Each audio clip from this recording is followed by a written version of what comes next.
Okay, hello everyone. I hope you are doing well and you are reading the biochemistry subject very well for your theory examinations and your practical and viva examinations. Okay, so today we will be talking about very short topic, that is of alcohol metabolism. Okay, this topic is from the minor metabolic pathways. Okay, from your carbohydrate metabolism, or some textbooks have given separate topic as alcohol metabolism. I have clubbed everything required for the learning of the topic of alcohol metabolism in one sheet only. Okay, so let's start with the introduction. So okay, this is very funny thing that in the moderate amount the alcohol is actually good thing, which is acting as a good drug. Okay, but many studies have been showing the small amount of alcohol is a protective against the coronary artery disease, and is increasing the HDL good cholesterol. Okay, but heavy and binge drinking is very hazardous to the health, so you should not drink alcohol at all. Okay, liver is a major organ which is concerned with alcohol metabolism. Okay, liver is a major organ which is concerned with alcohol metabolism. So one thing important thing that one should note is it cannot be stored in the liver. Okay, alcohol is never going to be stored in the liver. Regarding absorption, the stomach and the intestine are the organs in which they will be absorbing alcohol. Okay, 90% which is removed by oxidation and 10% is removed by breath, sweat and urine.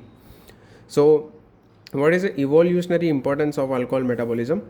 So in a naturally containing food, we are eating the foods that contains some amount of alcohol, that is actually to be metabolized. Okay, so breakdown of alcohol in naturally occurring or naturally containing food, it is an important evolutionary importance of this particular metabolic pathway. Metabolism of endogenous alcohols. What is those endogenous alcohol? This is a potentially or viva question. What is your endogenous alcohol? It is vitamin A, retinol. Okay, and this retinol is going to be converted into retinoic acid, which is acting as a hormone. Okay, what is a key enzyme of the importance here? It is an alcohol dehydrogenase enzyme which oxidizes the alcohol to glycolic acid and oxalic acid. Ultimately this is the final products. Example, if we take a methanol, when it is acting upon alcohol dehydrogenase enzyme, this will be forming formaldehyde and ethylene glycol. Okay, so this alcohol dehydrogenase activity varies from man to women, young age to old age, and amongst the population of different areas of world also. Okay, moreover, alcohol dehydrogenase activity is also depending on the allelic diversity among the population. So allelic diversity पर भी ये depend करता है, right?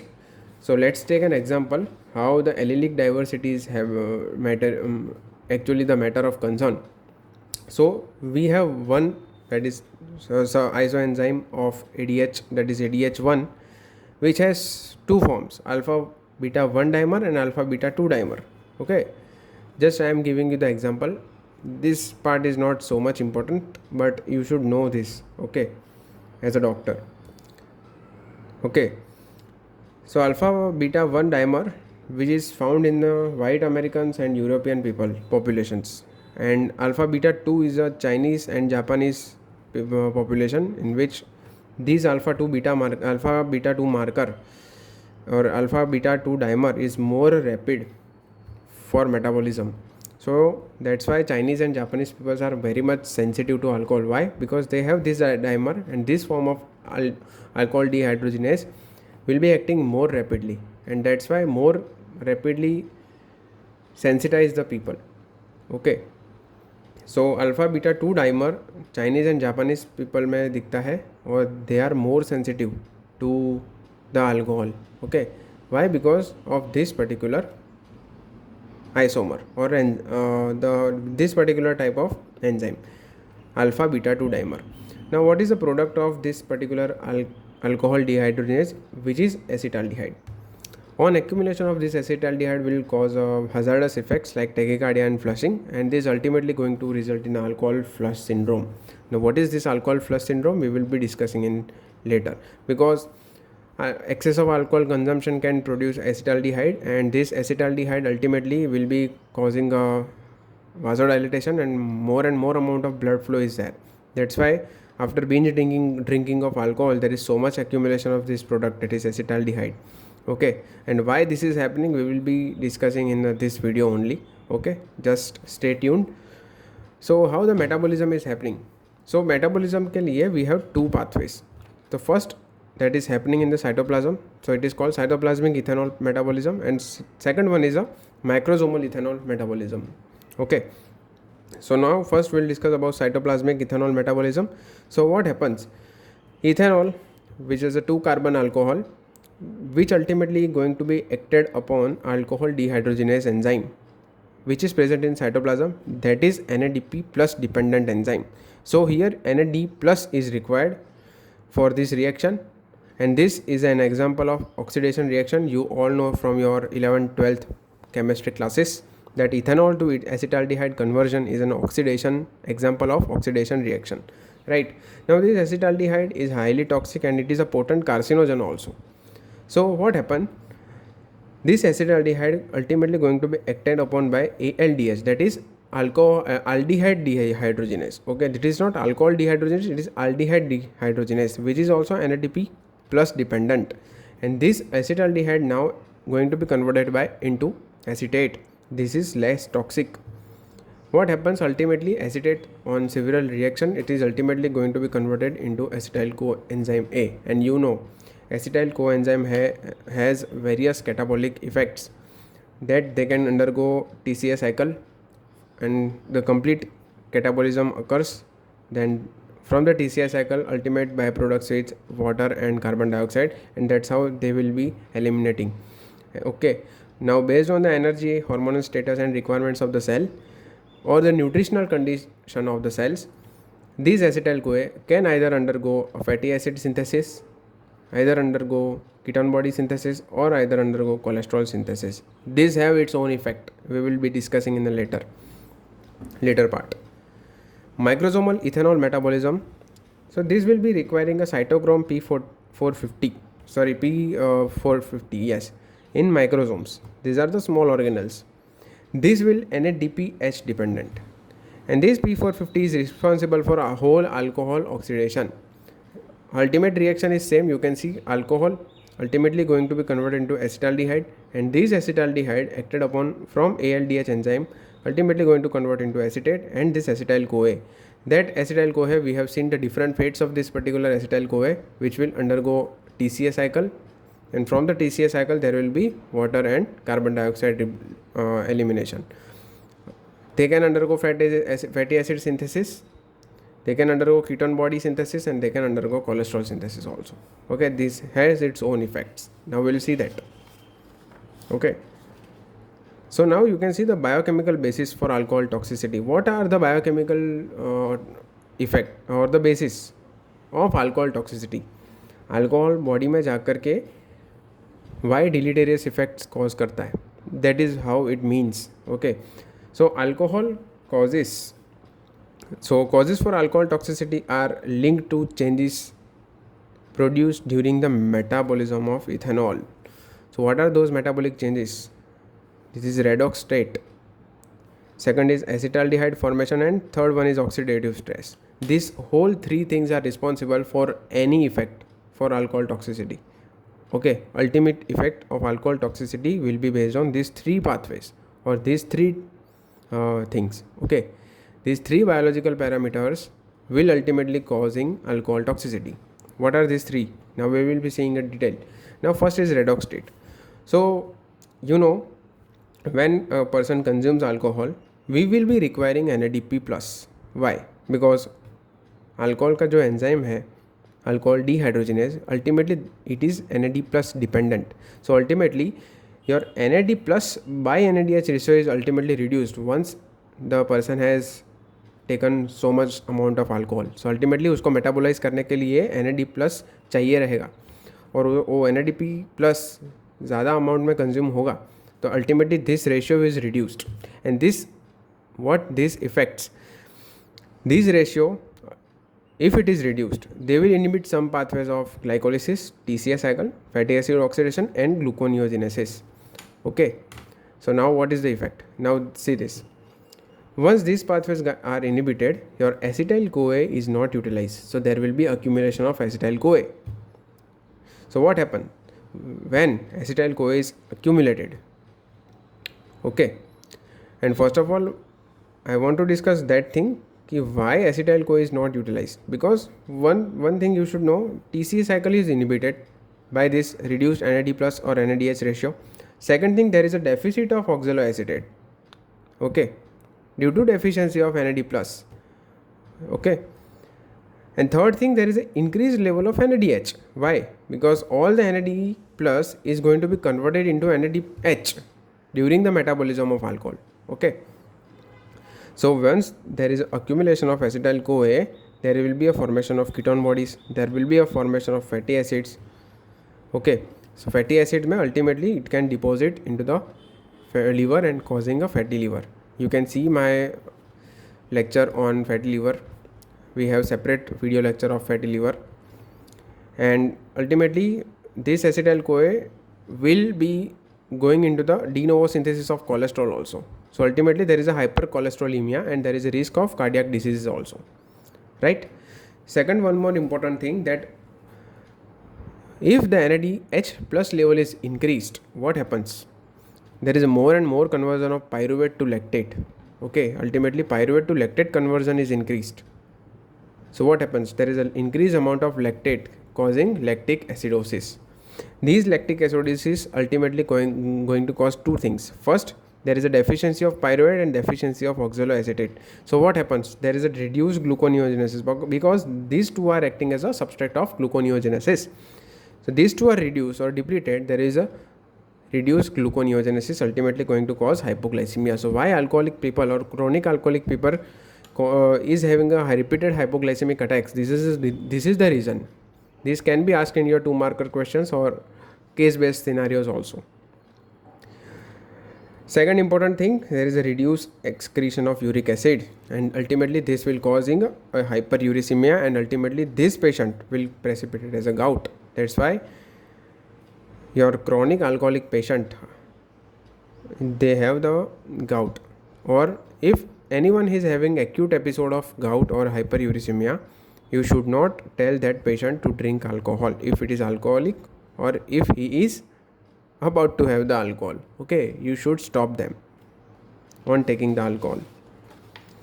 Second thing, the biochemical basis of the metabolism is this particular fellow, that is acetaldehyde formation.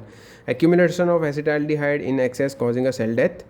Aldehyde dehydrogenase activity is much more less as compared to alcohol dehydrogenase. The aldehyde dehydrogenase means second reaction में जो enzyme responsible था वो. Hence there is accumulation of aldehyde due to delayed conversion of aldehyde to acetate, and body has to convert this particular fellow to acetate because acetate is less toxic.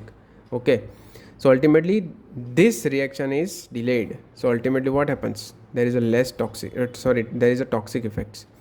Okay, so excess of aldehyde induces CNS depression by two things. First, they will inhibit the excitatory receptors NMDA and methyl aspartate receptors, and they will stimulate some inhibitory receptors like GABA receptors. So effects will be incoordination, memory impairment, neurodegenerative changes, and sleepiness. Okay, third one is free radical formation and reactive oxygen species formation. It will ultimately mediate a free radical damage. You can see the alcohol has ROH structure and hydroxyl is a most potent free radical. This particular concept I have discussed in free radical chapter. You can also watch that. So ultimately, whenever there is oxidative stress, there is a mitochondrial damage and apoptosis of the cell. Okay, apoptosis means a programmed cell death. So now what is the effects of chronic alcoholism? So these are the effects that you can write. This can be asked in your 2 marker questions. Alcoholic liver disease, fatty liver, hepatic encephalopathy, that is also known as hepatic coma. This is ultimately when the alcoholic liver disease going to be in a decompensated phase. So irreversible damage is happening, cirrhosis and all. Okay, that I have discussed in a fatty liver chapter. hepatocellular carcinoma, pancreatitis, thiamine deficiency. Yeah, alcohol reduces the absorption of thiamine from the gut, and ultimately there will be Wernicke's disease or Wernicke's encephalopathy. Some neurodegenerative changes like depression and cognitive deficits, peripheral neuropathy, diuresis, impotence, GI bleeding, okay, because of portal hypertension, hypoglycemia. Why hypoglycemia? I have already discussed. Lactic acidosis. Increased triglyceride levels can ultimately cause fatty liver, and fetal alcohol syndrome. When in the pregnancy mother is having alcohol, ultimately there is a deleterious effects on fetus. Okay. What are the biochemical laboratory findings in chronic alcoholism? So for monitoring the chronic alcoholism, we have two enzymes, gamma glutarate transferase or GGT, serum glutamyl dehydrogenase GDH. This ratio, that is D-Ritis ratio, AST by ALT ratio, that I have discussed in liver function test, it is more than more than 2 in chronic alcoholism. Okay. Then there is one more new marker, that is serum D-sialotransferrin, in which sialic acid, that is 9-carbon monosaccharide, that I have discussed in carbohydrate chemistry. From this sialic acid groups are removed from transferrin molecule. This is a transferrin, means there is a acute phase reactant also, and the protein which is responsible for transport of iron. Okay. Or sialic acids are removed from this transferrin, or it is also known as carbohydrate deficit transferrin, CDT, which is also one marker. What is best marker? Reduced in RBC acetaldehyde dehydrogenase. Okay, this is the best marker. RBC में कौन सा enzyme का ऐसे पकड़ना है? Acetaldehyde dehydrogenase, which is reduced in RBC. Okay, so now we will see just we will give some fine touch upon this particular aspect, that you have been discussing this particular thing in pharmacology detail. Okay, physical dependency, alcohol causing a physical dependency, that is causing addiction and severe progressive disease. Disulfiram, also known as antabuse, this is ultimately a drug which inhibits alcohol dehydrogenase. So once a patient is on disulfiram, if it takes the alcohol, it can lead to serious sickness, that is alcohol flush syndrome. We have one drug, naltrexone, that is brand name is Revia, which is an opioid antagonist, and it will block the action of alcohol on CNS. Acamprosate, the brand name is Campral, it reduces the craving for alcohol. Okay, so now one applied aspect I want to tell you, that you all know we have one machine, that is alcohol breath analyzer, in which you simply exhale on that machine and they will show your blood alcohol concentration. How? Let's see. So sample, you can take the breath. Blood alcohol concentration is immediately increased after 20 minutes of having a drink. Okay, so what happens once alcohol reaching the blood stream? 5% is eliminated by kidney into the urine, 5% by lung में they will exhale, and this will be detected by your alcohol blood breath analyzer. Okay, alcohol breath analyzer. So we will be getting BAC, that is your blood alcohol concentration. Suppose this comes out to be 0.08, that means 0.08 gram or 80 milligram of alcohol present per 100 ml of blood, and this 0.08 is a limit for adult, because virtually all the driving related skills are impaired at this level. Okay, so if you found more than this, you will be caught by police. Okay, so we'll conclude this chapter of alcohol metabolism. I hope the things are very clear. Okay, any doubts you can post in the comment section, or you can approach me. Okay, thank you. Stay tuned for the next videos. Okay, thank you.